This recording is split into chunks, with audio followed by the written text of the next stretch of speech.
I'm here today to share my latest journey with you. And for that, I'm going to ask you to close your eyes. It'll seem like a long time, but it's only about 30 seconds. Imagine yourself laying in a dark room, waiting. You're unable to talk. You're unable to walk. You can't even read a book. You can't listen to music. Any sound is unbearable. All you want to be doing is outside playing with your friends, laughing, talking.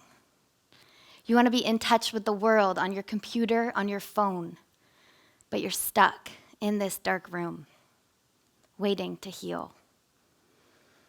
You can open your eyes. I've represented Canada 3 times at the Winter Olympics for snowboarding, and this was 3 months following the Sochi 2014 Games. You're probably wondering how I got in that dark room. For that, you have to understand what I do. I'm a snowboarder. I play in the halfpipe. What is a halfpipe? 2 22-foot walls made of snow, over 500 feet long, longer than a football field, on an 18-degree pitch. And I go through this halfpipe doing spins and tricks the whole way down. How did I get into that dark room? I'll take you back to the top of the halfpipe at the 2014 Sochi practice.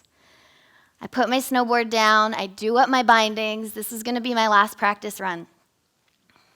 I drop in. When you're in a halfpipe, you can get up to speeds of 72 kilometers an hour. So needless to say, things were going fast as I dropped in. I was going to execute a 900, which is 2 full rotations. As soon as I got up that 22-foot wall, something was wrong. Things slowed down for me. At that time, the snow had given away as I executed my 900, and I knew I wasn't coming back into the halfpipe. One of 2 things was about to happen.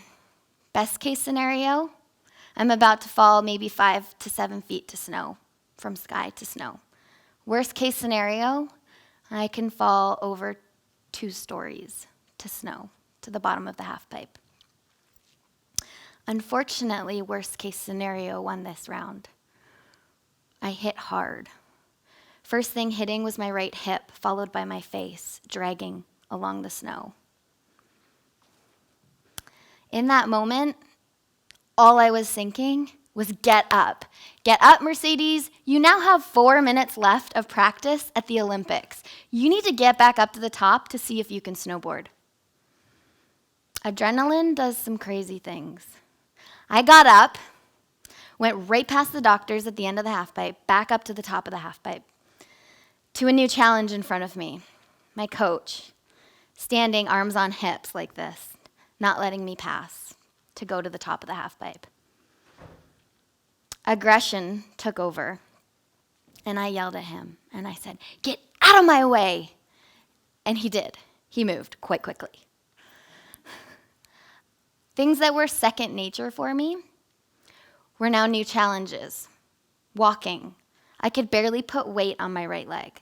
So I was using my snowboard as a crutch to get up to the top of the start of the halfpipe. Doing up my bindings that I'd just done up super easily right before I dropped in was a new challenge. I have that I can do it all by myself kind of attitude. So I was reaching down in so much pain trying to do up my bindings while I was fighting back tears. With 2 minutes to spare in practice, I made it back up. I dropped in again into the halfpipe, into the 22-foot walls. This time, barely making it up. So I knew I could snowboard. It wasn't good, but I knew I could snowboard. This time, in between qualifiers and practice, we have about 15-minute buffer. So I went and saw the doctor, and he gave me a handful of ibuprofen. So much so that I couldn't take it all in one mouthful. I think I took about 3 mouthfuls of ibuprofen and made my way back up to the top. This time, the aggression had faded. All I had were tears, just so many tears. Here I was at the Olympics. I'd waited and trained for 4 years for this one moment, and I was unable to compete at the best of my ability. To say the least, I was devastated. But I was willing to try. I believed that I could, so I did. I dropped in for my first run, and it was subpar. Nowhere near as well I was riding before my crash. I knew that, and so did the judges. So I didn't make it to the next round with that run. But I had one more run left. I made my way back up to the top, and I'm sure you guys have seen the Olympics where there's a cameraman in your face. Usually I would be blowing kisses and waving at my friends and loving life and being really happy to be there. This time, I just crutched my way up to the top, barely able to put weight on my leg. My joy was gone, and the adrenaline that helped me get up was gone. I had my goggles on with tears just filling up the foam at the bottom. This was not the happiest time of my life, but I was ready to push through. I remember a thought as I was standing at the top of the halfpipe, and I thought, even if I make it to the next round, I won't be able to snowboard. I don't actually think I'll be able to walk after this run. So I used every muscle in my body for that run. That was my moment. That was my Olympics. And the run was going really well. I was landing my tricks, and I felt as good as I could in so much pain that I had. I go up to do my last trick, which is an air to fakie. So that means I'm going up the 22-foot wall with my left foot forward in my regular stance, and I come back down backwards, which meant landing on my right leg first. The opposite had happened from practice, whereas in practice, I went out of the halfpipe and fell in. This time, I popped off the wall a little too much, and I was coming back in a little too low on the wall. I wasn't sure if my body would be able to take the pressure of falling, of landing that low. Right onto my hip again. This time my body was just dragging down the halfpipe. I couldn't get up. The doctor had to come up and help me. And those were my third Olympics. Over. Not even a competitor. Nowhere close to the podium. But you guys were in that dark room with me. You were in the worst part of my life with me. 3 months in that dark room. I had just competed with a bone-bruised right hip, a bone bruise to my face, and a concussion I wasn't aware of.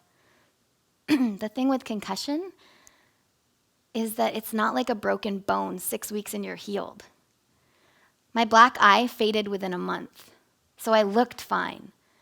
One of my friends said, "Oh, it must be like you're on vacation." And that's when I realized people didn't understand what I was going through. You were there in that dark room with me. That was no vacation. I was so slowed down that a walk that would usually take me 10 minutes when I was healthy now took me over an hour. Reading a book was out of the question. We all text and walk. Seems easy. 2 years ago, for me, impossible. Parking my car was embarrassing. I'd parked my car in a 100-car parking lot, gone for a 30-minute appointment, and had no idea where my car was. Writing my name, I'd mess up the letters. I couldn't even spell. It was no vacation for me. So how did I get back? How am I here today able to tell this story? I had to set myself some goals. My first goal was walking. Walk up the stairs. Check that off the list. Walk to the end of the street. Check that off the list. It doesn't seem like a big deal, but it was a really big deal at the time. Then I would take myself down a familiar path. That 10-minute walk that it would take for when I was healthy. Now it took me an hour. This goal was pretty funny. I'd go on that walk every day, and the first day, I timed myself, an hour. The second day, I made a really great improvement. of 30 seconds. That was huge for me, huge. I time myself every time, and I try and make it better every walk, and it did. And now I can walk. I didn't know 2 years ago if I would ever snowboard again. And once I started walking, I started believing in myself and surrounding myself with positive people. And those positive people helped me get back in the gym. I wasn't going to be able to run before I can walk. So I got back in the gym. I worked out for over 6 months until I could get back on snow again. And I did get back on snow, but you can bet your bottom dollar I didn't go straight back into the halfpipe. I had to take some casual runs and get my body back to feeling what it was like to snowboard again. And when I did want to get back in the halfpipe, and I did, in January of this year, you can bet I was not boosting out of the 22-foot walls. I was the one doing tricks 5 feet in the flat bottom. So the whole 22-foot wall, I wasn't using it. I was learning my tricks from scratch all over again. It was a little difficult for me being a 3-time Olympian and doing that. But I had to set myself mini goals.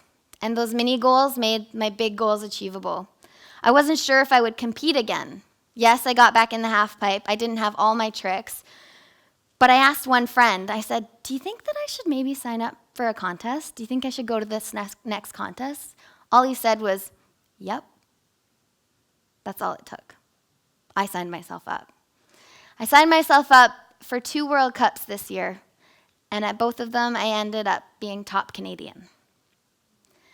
I ended up going to nationals in March this year, and I ended up on the top of the podium again. I believed in myself, and I had other people that believed in me. Life is a roller coaster. We all have good days and bad days. I don't have a scar from my latest journey. I just have the knowledge that it's made me a better person and to be grateful for every challenge that I have to overcome. Life is a marathon, not a sprint. 2 years ago, I couldn't walk, I couldn't talk. I couldn't share this story. Please believe in yourselves. Anything is possible. Thank you.